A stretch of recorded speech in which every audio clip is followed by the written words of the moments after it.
It's one of life's greatest mysteries. What really happens when you die? Did you believe heaven was real? I've interviewed people who have come back to life and have described their adventures. Meet the Death Travelers. My heart stopped 3 times. Before coming back, I encountered a being. Plus, the truth about omegas. Which do you need? Which can you trust? Coming up next on Dr. Oz. A heart stops beating. Brain activity is silenced. This is clinical death. But it may not be the end. Today, the investigative journalist who has interviewed almost 100 people who have died and come back to life with new memories. She calls them death travelers. Judy Bachrach was afraid of death. So afraid that even being around people who were dying made her extremely anxious. I was afraid of the reality of death. As a journalist, you sometimes do see dead bodies, and it used to panic me because in their death, I saw my own death. So when her mother was diagnosed with Alzheimer's, Judy decided to confront her fears. I needed to find out what will happen to my mother. So I thought it was time to know more. I've interviewed people who have come back to life and have described their adventures. Judy calls these people death travelers. Their stories and experiences were so relatable and profound and so remarkably similar that it completely changed her mind about what really happens when we die. Judy Bachrach is here. Now, you call these folks that you interviewed death travelers. It's an intriguing name. Why'd you pick that name? Because previously I'd always thought that death was stasis. Nothing moved, your body was still, your heart stopped, your brain didn't do anything. But it turns out these people who dive have adventures. They go on voyages. They see different people. They have extraordinary experiences and they come back with them. You seem like a hard-nosed journalist. I am. And there's a story that intrigued you. It also, I found, was the most intriguing of the people you interviewed. Is a gentleman called David. Take a look at his story. I was the chief engineer of the research vessel Aloha. I've been in rough water before, but that night the seas were 25 to 30 feet, and it was more violent than anything I'd experienced before. I catapulted into the ocean, and I found myself in absolute darkness. I had drowned. And I started experiencing my future. And one of the things that were a part of my future was cancer. And I also saw that I could live beyond the cancer. And then I saw this light, and it said, "This is not your time, you must return." And that was 1983. In 2000, the doctors found that I had lung cancer that had metastasized into my spine. At the time, the doctors told me they would make me as comfortable as possible and let me pass. I was going to experience cancer, but I also saw I was going to live beyond it. And after 6 months, I was cancer-free.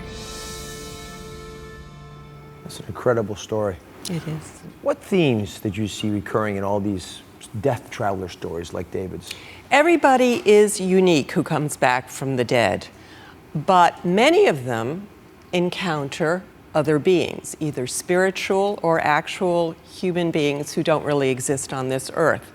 Many of them achieve wisdom while they're going through their death travels. Many of them have a life review where they look back on their life and see what they did wrong and what they did right. And some are ashamed, like David, about what they did wrong. And everybody I've talked to, or almost everybody, finds peace and happiness wherever they go.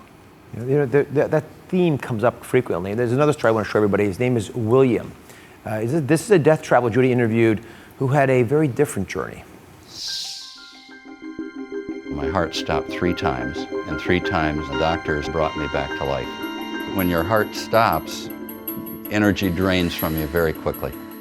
And I was trying to hold on to life, but the weaker I got, my hands just couldn't hold on any longer. My thought was, I don't know where I'm going, but it's out of my hands now.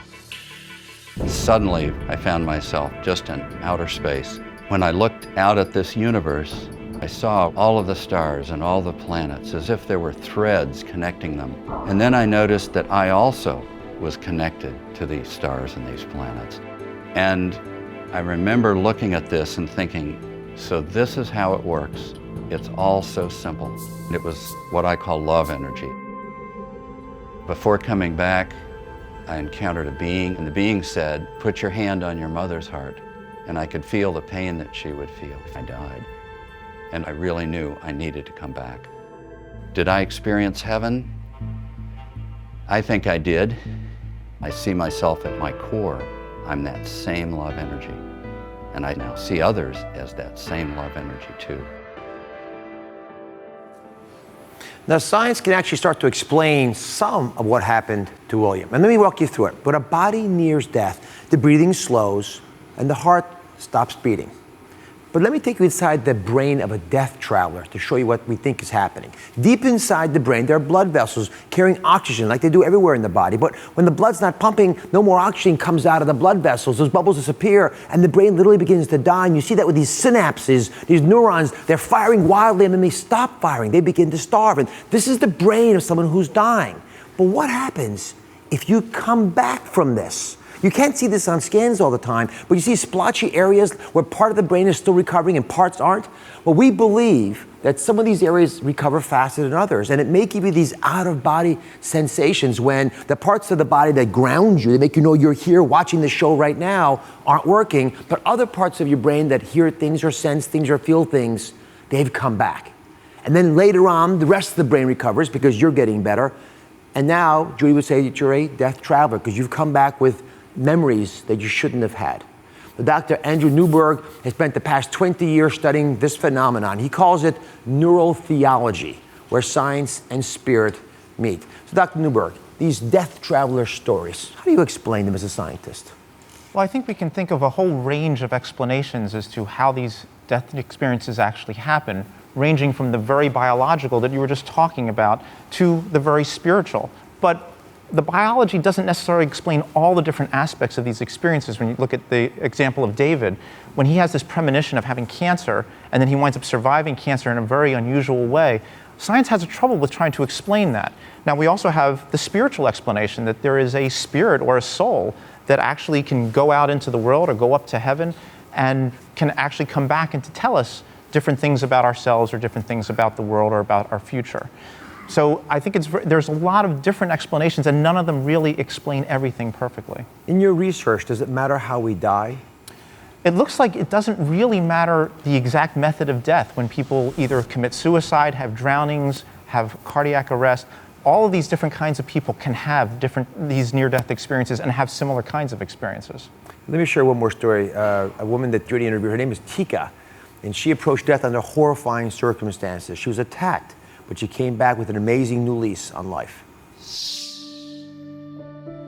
Ever since I was a kid, I was afraid of dying. When I was in college, I was violently attacked.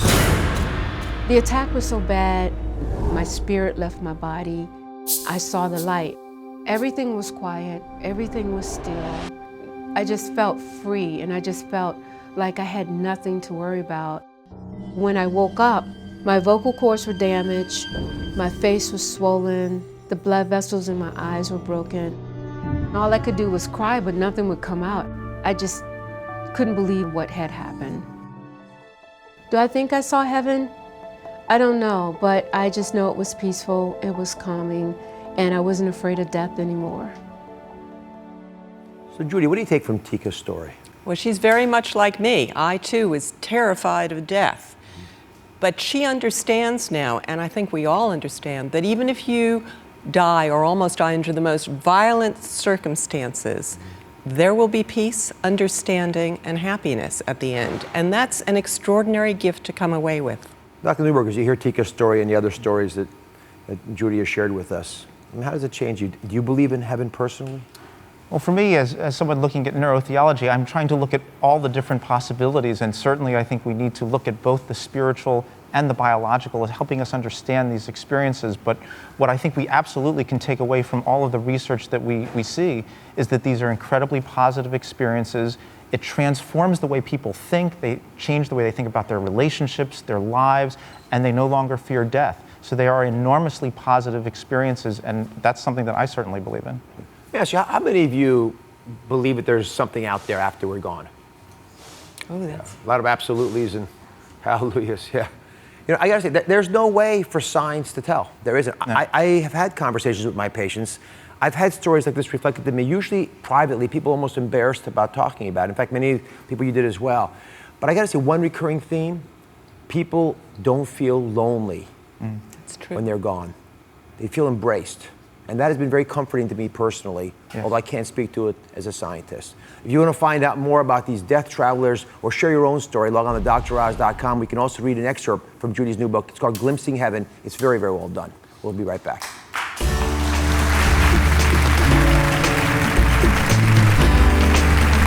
Next, are all omegas created equal? Which ones do you need, and why do you need them? Dr. Oz breaks it down. 3, 5, 7, and 9, they're all important. The fatty acids to trust and how to get them. The truth about omegas is next. The new dangers of walk-in cosmetic surgery. The 3 procedures you should never do.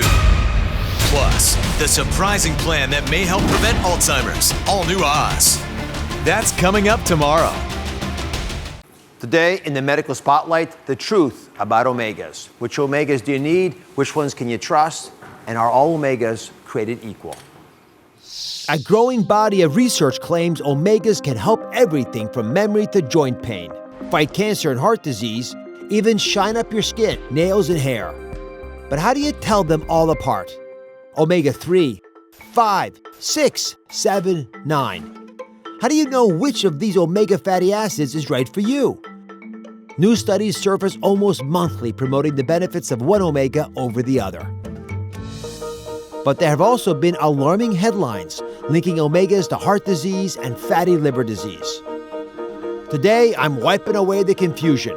Which omegas do you really need? How much is safe? And what's the best way to get them?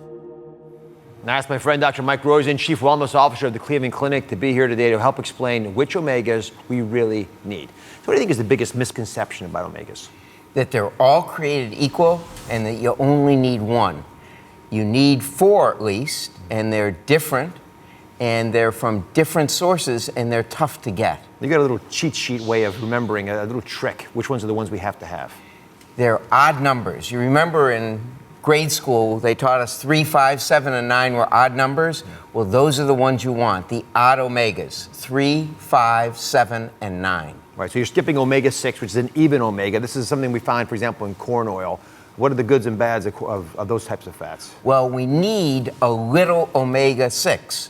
When we get an infection, we need inflammation. So if you get a virus or a bacteria attacking you, you want some omega-6 because it signals to our immune system, hey, there's inflammation here, come here and attack it. And that's how we knock out the virus or bacteria.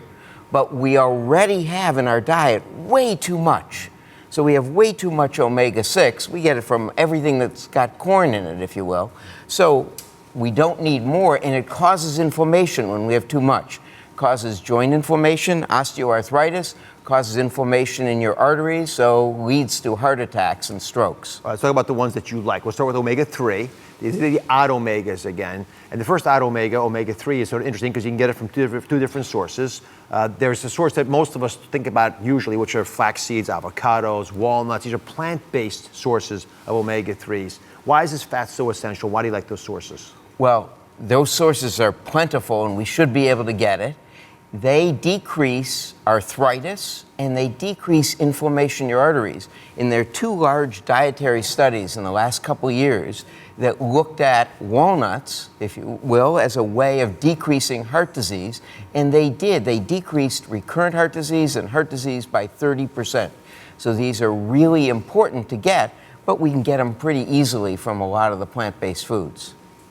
As good as they may be in a plant source, you actually like the fish sources of omega-3s, the so-called DHA omega-3s. Right. I wore pink, and you did too today, to remind me of salmon, if you will. Color coordinated. Yes. And salmon has that DHA. So omega-3 DHA is tough to get because many fish don't have it. The fish get it from the algae, Many of our farm fish are fed corn and soy meal, so they don't get it. The salmon hasn't learned to eat corn and soy meal yet.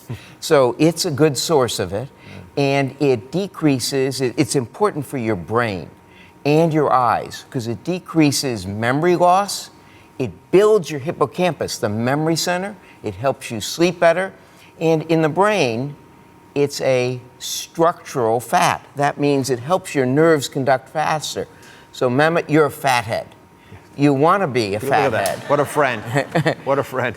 60% of our brains are fat, and 50% of that fat is DHA, and it's needed to conduct things faster and for us to remember. And it's tough to get. So I get it, I make sure I get it as a supplement. When we were younger, we wanted 600 milligrams a day. As we get older, we want 900 milligrams of DHA. So if you get it as a supplement, look not just for fish oil, but look for 900 milligrams of DHA.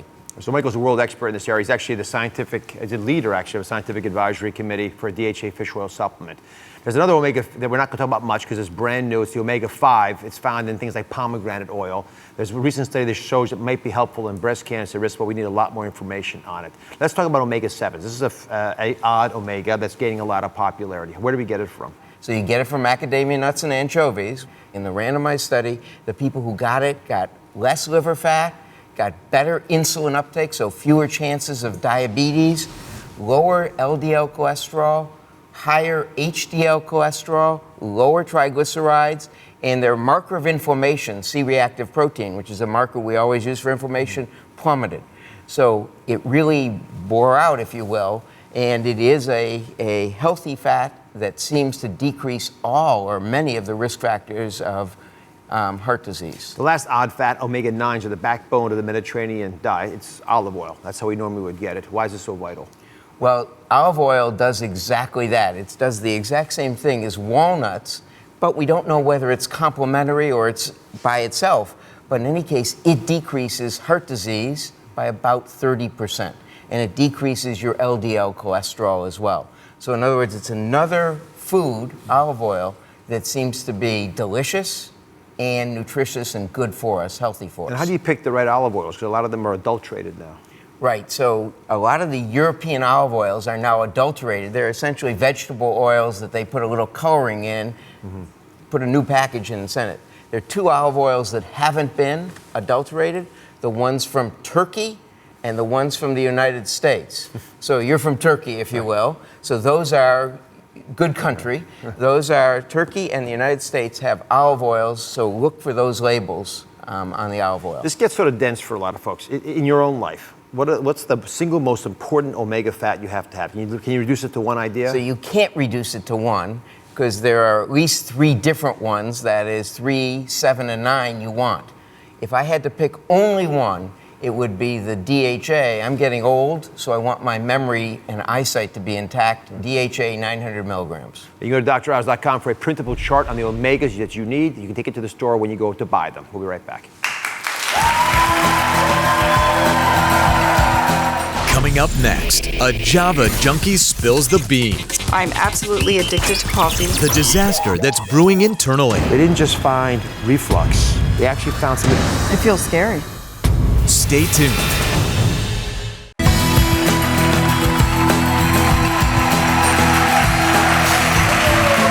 This here is all about bringing healthy back and showing you how small changes can have a big impact. So today, we're showing you how to reduce your dependence on caffeine. Now, a lot of you guys out there are enjoying a cup of coffee right now as you watch the show. But if you've ever worried you are drinking too much or maybe addicted, I want you to pay attention to Tracy's story. Take a look.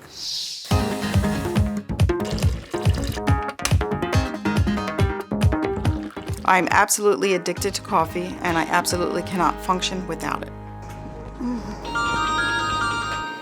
Drinking coffee is a huge part of my morning routine. The first thing I do when the alarm goes off is I walk right into my kitchen and I brew some coffee. Before I go to work, I probably drink 4 cups of coffee. And then on the way to work, I take another 12 ounces with me. I am the principal of an alternative school, and in the morning at work, I probably drink 4 cups. My job is very demanding. I have to think about 25 things at once. So if I don't have my cup of coffee, I feel that I don't have the energy and the focus that I need to get through the day. After lunch, I usually brew another pot, and I drink 1 or 2 of those mugs. When I get home from school, I'm so mentally drained and exhausted. I brew another pot. As I'm drinking that coffee, I'm mopping, cleaning, doing laundry.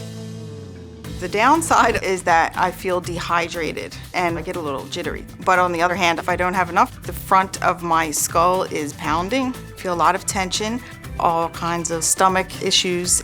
I know deep down that the amount of coffee that I'm drinking is not healthy. Coffee controls me, and I would like to be more in control of my life. Tracy's joining us. I want to help you and everybody out there who's worried about caffeine addiction issues.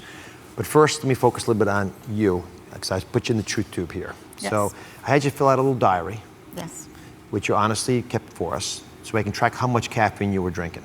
Was it sort of a typical amount of caffeine you were having? Yes. It was. All right. So I added it up. The average person ought to have about 400 milligrams of caffeine a day, no more than that. That's the max. Mm-hmm.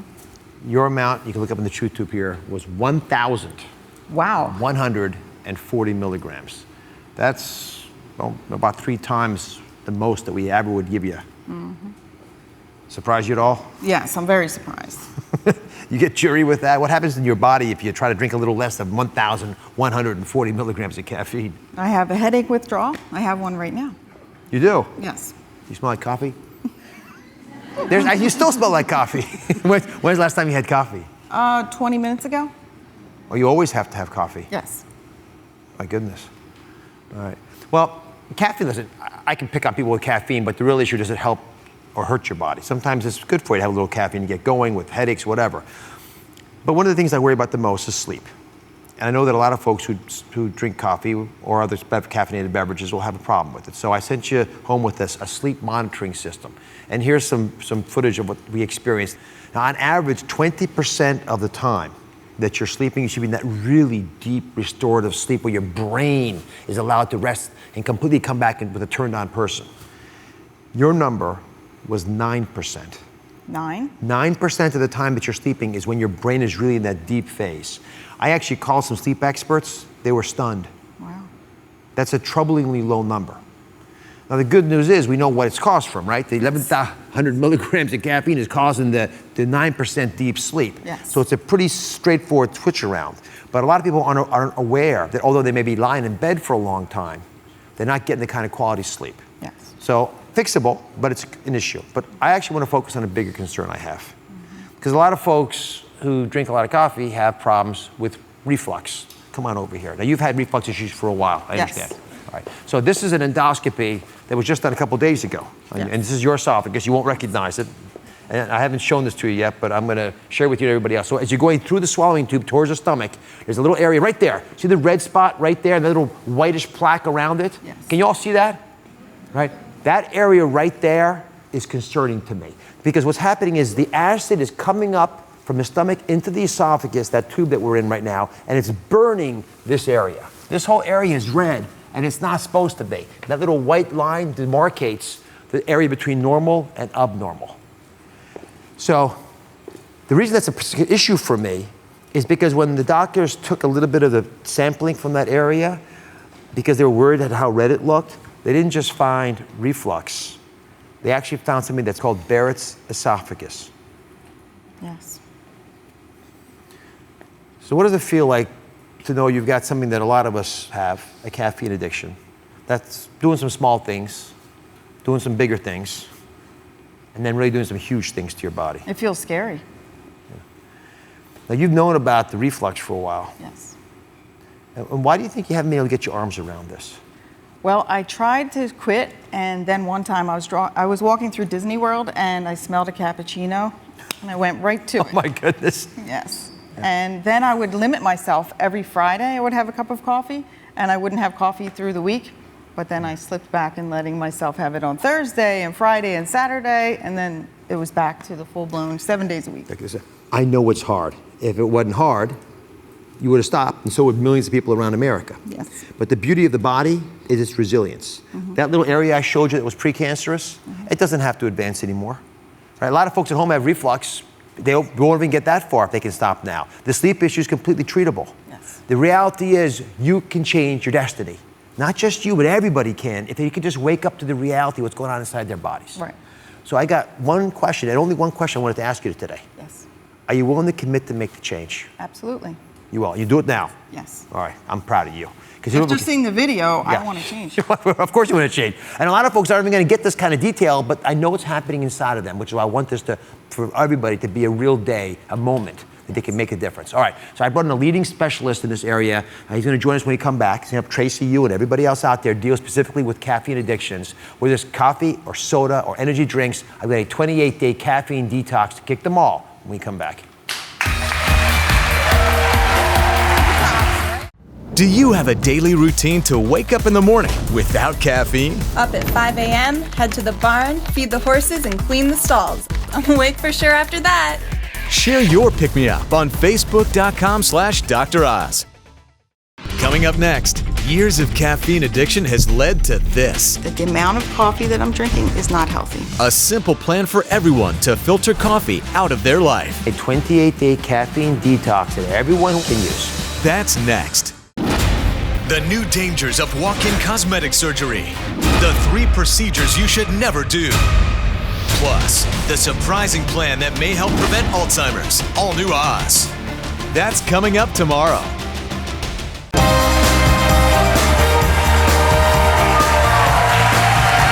Caffeine is the most widely used drug in the world, but just like any drug, you can become dependent on it, like Tracy.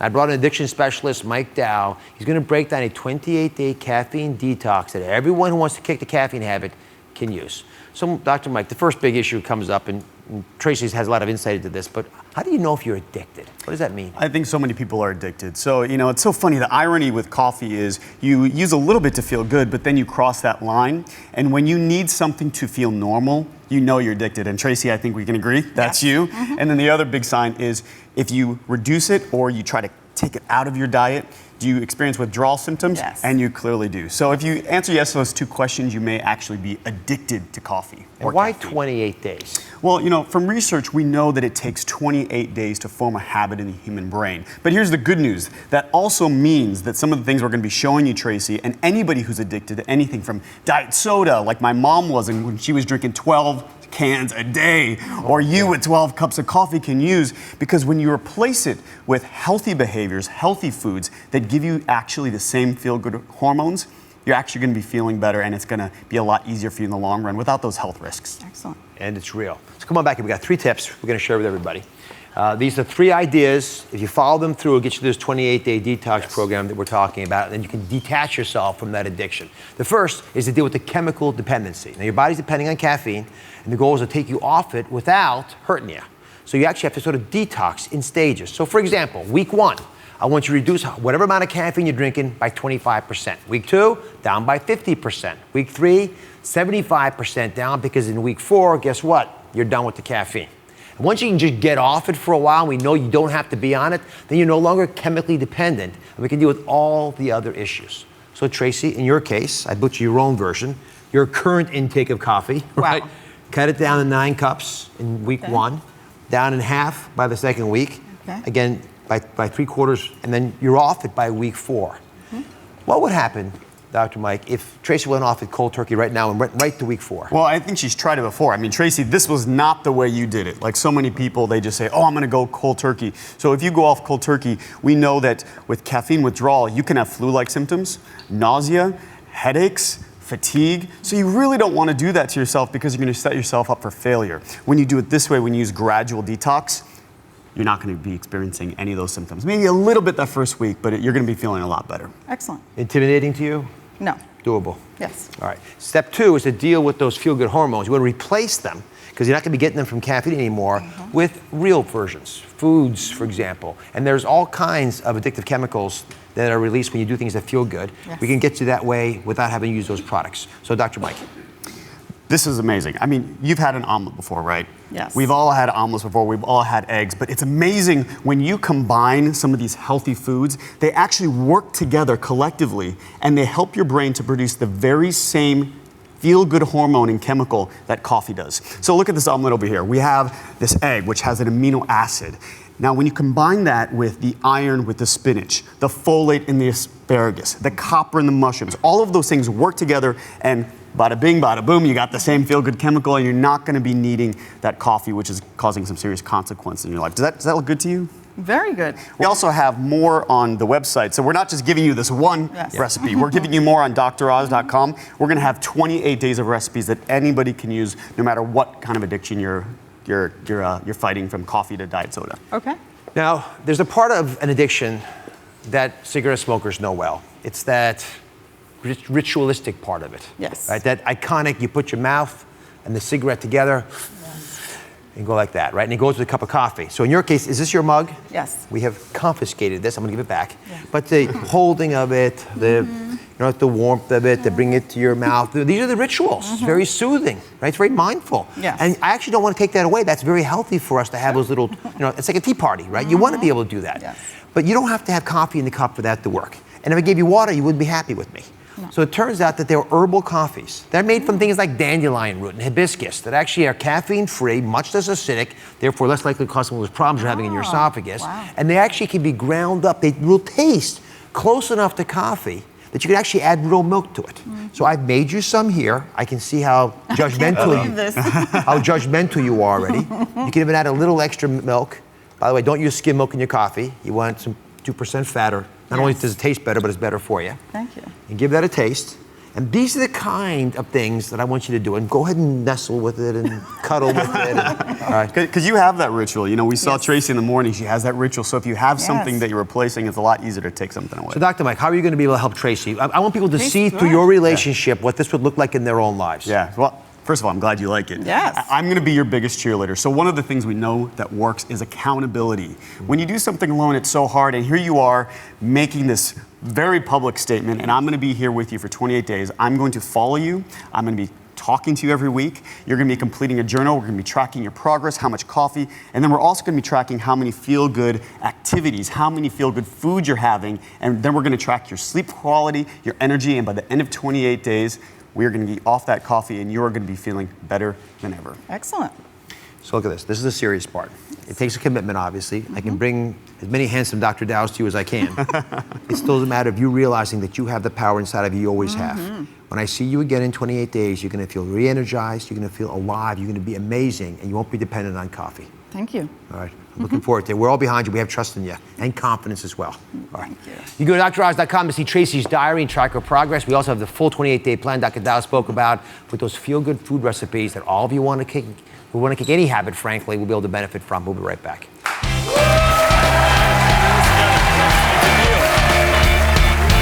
Next, the top 5 fall foods you'll flip for, They have a ton of fiber in them. They may lower your blood pressure, ton of vitamin C. even if they're not your faves. To me, they just taste like dirt. Well, at least you're honest. Take a page from Dr. Oz's The Good Life. Next.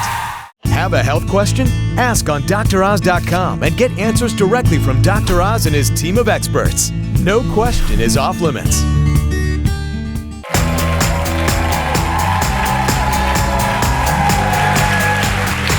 I am so appreciative to all of you for helping make my new magazine, The Good Life, a huge success. I've gotten such positive feedback that all season long, I'll be sharing a variety of helpful choices to improve the quality of your life. And today, I'm starting with one of my favorite articles in the newest issue, the top fall super foods. And Susan from our audience is here. She's gonna help me out. How are you, Susan? I'm great. How are you, Dr. Oz? You like what I picked for you? Wow. Isn't this pretty? These look beautiful. What's your favorite fruit among these? I would have to say the butternut squash. You like that? And the broccoli, but butternut squash is one of my fall favorites. You have fun ways of making it and everything? I do have a couple of nice recipes. My friend gave me a nice recipe last year, so yeah, I enjoy it. Well armed. Yeah. You know what I find is people actually like these foods when they really retaste them, but they're sometimes scarred by early childhood memories of some of these foods. I, for one, am a victim of one of these as well. We'll get to that. Let's start with pears. Okay. They're fantastic for a wonderful reason. They have a ton of fiber in them. Okay. They actually have twice as much fiber, for example, as brown rice or bran cereal. Can you juggle well? No. Want to try? Not with 3, maybe. Not with 2? Whoa! All right, so you take the pears and you can juggle lots of things in them. Thank you, please. I'll be here all weekend. So you can fight off hunger when you have a lot of fiber in the foods you eat. But a lot of people don't know how to eat their pears, or they eat them when they're not quite ripe. So I like to make them as a breakfast dish. Again, you want to have fiber for breakfast. You can slice them up, put them on an English muffin, whole wheat, of course, with a little bit of peanut butter. Slice it on there, or almond butter is even better. Oh, I love best, almond butter. Best. Yeah, I'd have you great. taste it, but it will fill your mouth up, and you won't be hungry for the rest of the things I'm going to teach you. How do you know when they're ripe? You want to do a little bit soft, but not bruised. Okay. And often they'll smell a little bit ripe. You'll get this one's that's sort of ripe. Whereas when they're hard like rocks, you don't get much out of them. Yeah. All right. Next favorite that I'm going to talk about. This is my secret to living the good life. I was, as a child, forced to eat beets, and I don't know how many of you went to public elementary school where they give you little beets, obligatory beets. They're more like food coloring in dollops. I didn't know what they were even.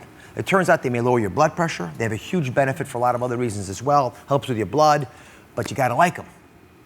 Are you a beet liker? Actually, I really hate them. You do? I do. I've tried them several times, and to me, they just taste like dirt. Well, at least you're honest.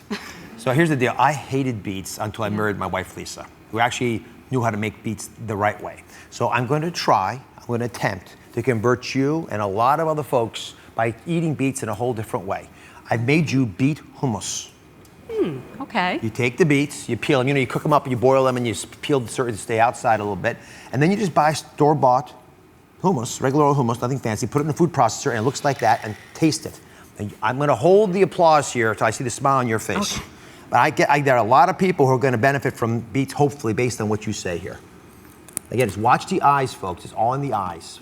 Forget what the lips are saying. Oh, wow. You can't even taste the beets. I guess it's a good thing, I guess. Very good. Well, thank you much. All right. Next on my fall superfood list is winter squash. And for this fall superfood, I turn to an expert in the business, Produce Pete. Hi, I'm Produce Pete, and I'm at the Garden of Eden in Chelsea, and today I'm talking about my favorite superfood, winter squashes.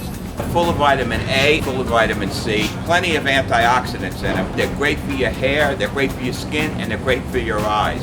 When buying them, this is what I want you to look for. Winter squash starts off on the acorn shiny, and then it gets dull. That's what you want. Now the butternut want a nice long tan squash. They're really, really good for you. I'm Produce Pete reminding you, if you eat right, you're gonna live right. So Rosemary's joining me. She was correcting me from holding my squash the wrong way. Thank you very much You're welcome. for helping out. I'm here to help. So are you a big squash liker? I do like squash. I shouldn't hold like that. How do I hold it? Kevin, hold it. Here, you hold it. All right. You hold this. Look, this is much safer. It is sort of cool. We know how to buy it now. It has to be a little bit of a dull surface. Okay. To be the right kind of, the right ripeness of food. What do you do with your squash? Well, this type of squash would normally be used for baking. You need to bake it a really long time because, as you can see, it's hard as a rock. So I would do that. And that squash, the one she's holding, I would make soups with that. Fall's a great time for soups. So this is a good soup squash. And you add rosemary to your squash, rosemary? Of course. Of Best course. herb. All right, thank you very much. All right, Susan's not off the hook yet. I got her to like beets. We're going to try something else. Now, you mentioned you actually like broccoli. I do like broccoli, yes. So do you like preparing it in different ways? Have a fun time with it? I usually just steam it and with a little salt and maybe drizzle a little olive oil on it. I don't really do anything creative with it. Well, it's got a ton of vitamin C. In fact, it's got 100% of all you need if you eat it raw. I happen to adore it, but a lot of folks don't know how to buy broccoli the right way. So this is an interesting little tip. So when it's fresh broccoli, it's fairly stiff like that, right? And when it's older broccoli, it's lost its ripeness. See how it bends? Mm-hmm. But you actually want your broccoli not to do that. You want it to be able to stay stiff like that. And when you have stiff broccoli, then you can do almost anything you want with it, and it'll still have that little bit of tartness that you want. Okay. And you cooked it through. And should it be like a little greener than, or should you cook it like really soft and when it gets a little duller? I like to leave it a little crunchy. I think when you overcook it, you also lose some of the vitamin C when you overcook it. Okay. So don't, do it on the light side if at all. Mm-hmm. Okay, last up, cranberries. Happen to love them because they help with stomach ulcers. They're great for urinary tract infections. Okay. They can actually make it difficult for the bacteria to grow up in there. I like to use them by chopping them up, or you can use them whole as well, and put them on a salad. You can get frozen cranberries all year round, which is why they're so efficient and they're so cost effective. Right? Thank Great, you, joining thank me. you I very appreciate much. it. All right, you can check out my magazine, The Good Life, on newsstands now for more of my fall food essentials. This issue is full of other clever things you can do today, make a big impact so you can live the good life. You want a copy of the magazine? I would love it. Should we give it to everybody else too? I think so. All right, you're all going home with a copy of The Good Life. We'll be right back.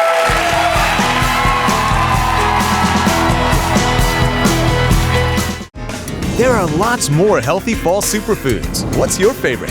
My family loves pumpkin. I put it in everything. Dr. Oz, more pumpkin recipes, please. Share your foods and learn secrets to live the good life on Dr. Oz's Facebook page. The new dangers of walk-in cosmetic procedures. A Dr. Oz undercover investigation. Thousands of women have been injured. Some have died. Is a real doctor even behind the mask? The 3 procedures you should never do. Plus, one of the most controversial headlines all summer. The surprising plan that may help prevent Alzheimer's. All new Dr. Oz. That's coming up tomorrow.